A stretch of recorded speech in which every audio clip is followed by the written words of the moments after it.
Asistimos hoxe ás probas físicas que teñen que pasar os bombeiros forestais de todas as categorías para formar parte do Servizo de Defensa contra o Lume da Xunta de Galicia. Nesta convocatoria hai a maior oferta de prazas dos últimos anos, máis de 350.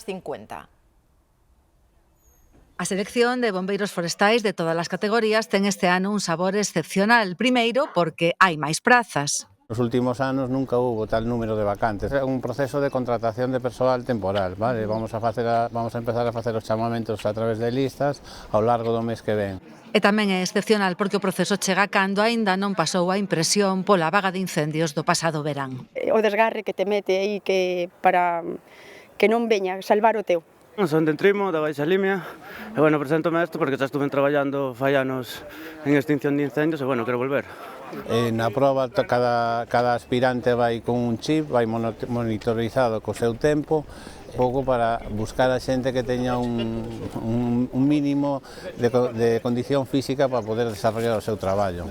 Moi duro porque te metes cando hai esas llamas. Hai que ter espírito de querer ter un mundo millor, porque senón non aguantarías, estarías unha campaña e dirías, 1.800 aspirantes cargados con 11 kilos teñen que percorrer 3.200 metros en menos de 30 minutos, algúns para sumar puntos e defender o seu lugar na listaxe de contratación e outros para entrar por primeira vez no Servizo de Defensa contra o Lume, que ten en Galicia uns 3.000 traballadores.